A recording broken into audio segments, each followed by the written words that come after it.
정치권 소식 전해드린 김에 이진숙 방통위원장이 임기를 시작하자마자 민주당이 탄핵안을 발의했습니다. 대통령실의 강한 입장이 나왔습니다. 일단 들어보시죠.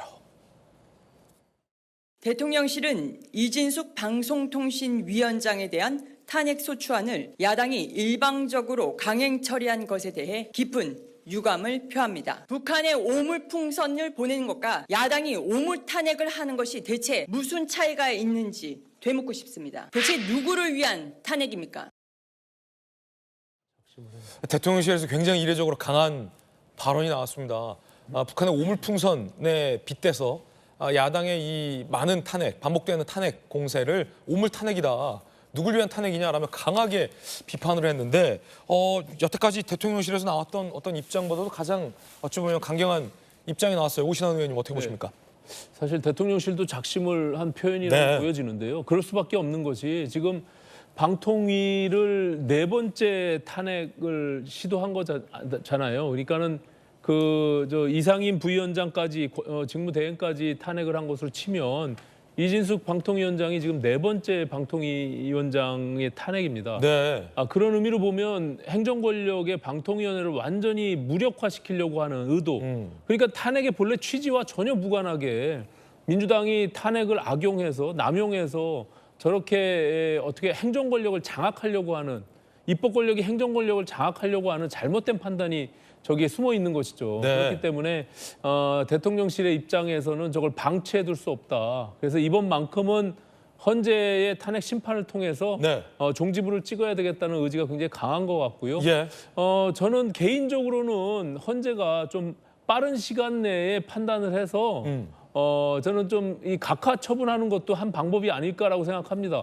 지금 이진숙 방통위원장이 임명장 받은 지 사흘 만에, 그리고 업무를 시작한 지 단 하루 만에 저런 식으로 탄핵을 했기 때문에 헌법 65조에 있는 직무 범위 내에서의 헌법과 법률을 위반한 행위가 있을 때 탄핵을 하는 것이거든요. 예. 그런 점에서 보면 과연 이진숙 방통위원장이 탄핵을 받을 만한 그런 사전적 의미의 헌법과 법률을 위반한 것이 있을까라는 측면에서 보면 저는 헌재에서도 손쉽게 이 부분에 대해서 판단을 하지 않을까 이렇게 생각이 됩니다. 예.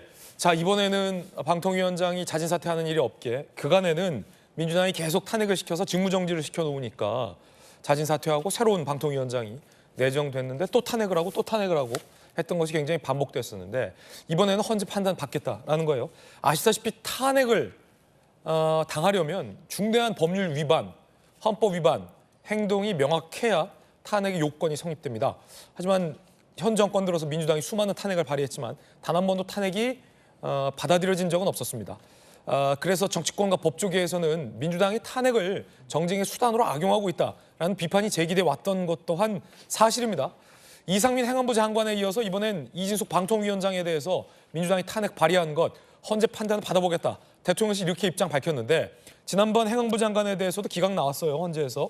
정익진 변호사님 이번엔 어떻게 될까요? 본함 안 하죠. 본함하나요? 왜냐하면 이게 헌법 법률 위반도 있어야 되지만 더 중요한 게 뭐냐면 직무 집행 중이어야 하거든요. 그런데 임명된 지 어제 임명된 사람이 뭐가 그렇게 급하다고 오늘 헌법을 위반하고 법률을 위반하고 그런 행동을 할 시간이 있었겠습니까? 그러니까 아무런 행동도 안 했는데 너 잘못했지라고 하면서 내가 관심법입니까? 너는 분명히 앞으로 잘못을 할 거야. 그러니까 너는 처벌받아. 너는 탄핵당해야 돼. 이런 식의 이야기한 것과 마찬가지이기 때문에 도대체 탄핵소추안을 어떻게 썼는지 저는 그것도 궁금하고요. 그다음에 지난번 이상민 장관 탄핵할 때 그때 돈이 안 들어간 게 아닙니다. 그때 민주당에서 이렇게 해가지고 변호사 비용으로 수천만 원 들어갔거든요. 이번에도 똑같은 일이 벌어질 텐데 도대체 어떤 그 헌법재판소에서 그 재판관님들이 그 결정문을 어떻게 써야 할지도 난감하지 않을까. 일이 없는데 이런 일들이 자꾸 계속 반복되다 보면은 그러면 진짜 민주당에 대해서는 아주 강력한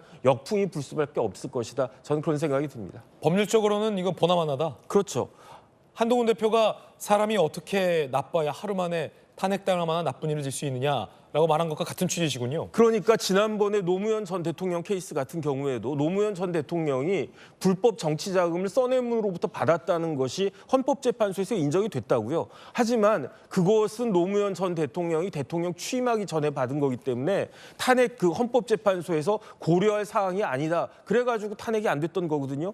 만약에 그게 그 이후에 대통령 취임한 이후에 받았으면은 탄핵 사유가 충분히 됐겠죠. 그런데 이진숙 방통위원장 도대체 그 짧은 기간 동안에 무슨 행동을 갖다가 했는지 거기에 대해서 민주당이 잘 밝혀야 되고요. 이런 거는 그냥 민주당에서 변호사 선임하지 말고 로펌 선임하지 말고 민주당에 뭐 유명한 변호사들 많이 있으니까 예. 의원님들 많이 있으니까 그분들이 좀 직접 써가지고 헌법재판소에다가 제대로 해주시길 바라고요. 이거 누가 하는 겁니까? 법사위원장 하는 거잖아요. 정청래 법사위원장 뭐 본인 스스로 변호사나 마찬가지다 그렇게 말씀을 하셨으니까 정청래 위원장이 직접 쓰고 직접 그 헌법재판소에서 이거 진행하시는 게 좋겠다는 생각이 듭니다. 예, 오물풍선에 빗댔어요. 그러니까 계속 날라온다라는 거. 하지만 별 실효가 없다라는 거. 그런데 되게 기분 나쁘다는 거. 뭐 이런 공통점이 있지 않을까 싶은데. 자, 민주당 반론도 한번 소개해 주시죠. 오물풍선에 빗댄 거는 굉장히 잘못된 거고요. 그러니까 오물풍선 자체도 사실 원인이 먼저 우리 쪽에서 민간에서 보내기 때문에 그게 날아오는 거고 방통위원장 임명 사안도 마찬가지입니다. 맨 처음에 자격이 없는 사람을 그 위법한 절차에 의해서 임명하고 직무를 수행했기 때문에 당연히 탄핵을 할 수밖에 없는 거고요. 이진수 방통위원장 같은 경우는 어떤 사람입니까? 바로 이제 MBC 보도 본부장 하면서 세월호 전원 구조라는 그런 전 세계적 오보를 낸 사람입니다. 그리고 무엇보다 지금 법카 그 유용 문제에 대해서 굉장히 많은 문제도 하고 있고 세월호 유족들에게 2차 가해까지 했던 사람이고요. 본인의 그 대통령께서 5.18에 대해서 직접 참배하시고 참 인후리한 행지곡까지 불렀던 그 5.18 정신에 대해서도 명확하게 자기 입장을 얘기 못하고 위안부에 대해서도 대한민국 사람으로서 표명해야 될 공직자로서의 그런 의무를 보이지 않고 있다. 너무나 편향적인 사람으로서 과연 전 세계 언론에 봤을 때 방통위원장이라는 정치적 중립을 지켜야 되는 사람으로서 자세인가? 과연 그런 사람을 임명하는 게 윤석열 정부의 언론 장악이라는 이미지에 얼마나 더 악화되는 영향을 줄 수 있을까를 좀 고려를 하셨어야 되는데 그런 거 전혀 안 하셨다. 네.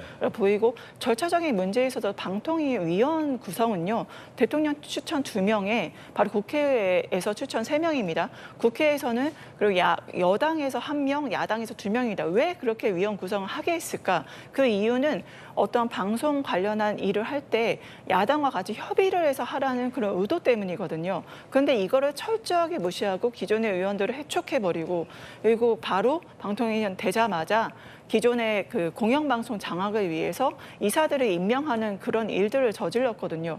이러한 절차적으로도 그리고 법원에서도 이런 해촉 문제라던가 이런 절차적인 문제가 있다라고 이미 판명된 사안에 있어서 그 민주당은 충분히 이게 굉장히 위법하고 위헌적인 요소가 있다라고 판단을 하기 때문에 탄핵 소추안을 낸 것이다. 네.